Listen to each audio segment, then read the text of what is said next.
Now joined by junior libero and defensive specialist Macy Mitravich. Macy, not from the Rhode Island area originally, you're actually from Hawaii. What part are you from, and what are kind of the differences between Smithfield, Rhode Island, and Hawaii?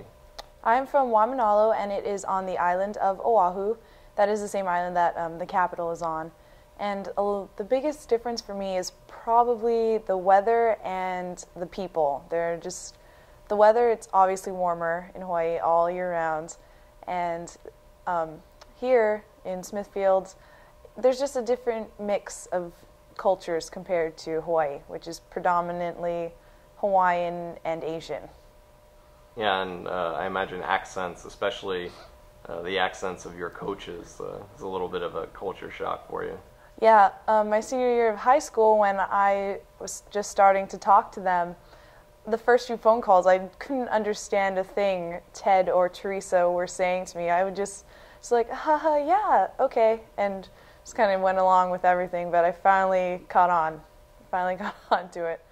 And what are kind of your parents still living out there? What are kind of the difficulties with the 5 or 6 hour, depending on daylight savings time, difference?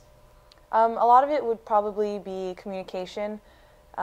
They do wake up early, so I can talk to them throughout the day, but it's kind of when it starts getting later here on the East Coast, it's going to be 2 a.m., but it's going to be maybe, like 8? It could be even 8 p.m., which is just, I think it's crazy. It's so much time in between.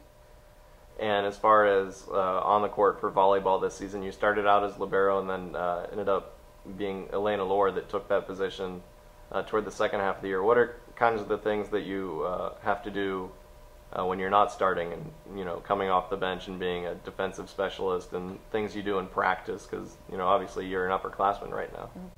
Well, I thought Elena did awesome. She really stepped up, especially being a freshman.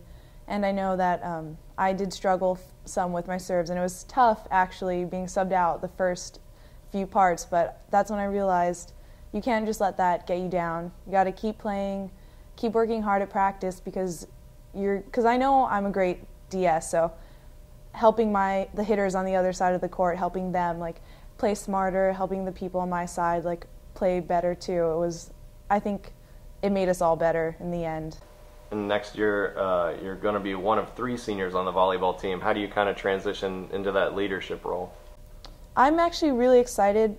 I know Emily, Jody, and I think we all have different communication styles with everyone on the team, which will make it a great mix, because I think we appeal to different people on the team, and it'll help us become more unified. And sociology major, why'd you kind of get into that field? After coming to Bryant, I wasn't quite sure about where I was gonna go, what I was gonna do, but I do want to do something that helps people, that'll impact communities.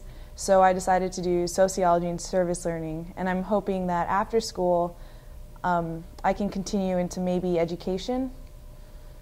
And kind of any other areas besides education that you're just kind of looking generally to help people? Yeah, so I'm really not limiting it to just education. I think that's what I'm most interested in right now, though. Okay, junior Macy Mitravich, thanks for joining us today. Thank you for having me.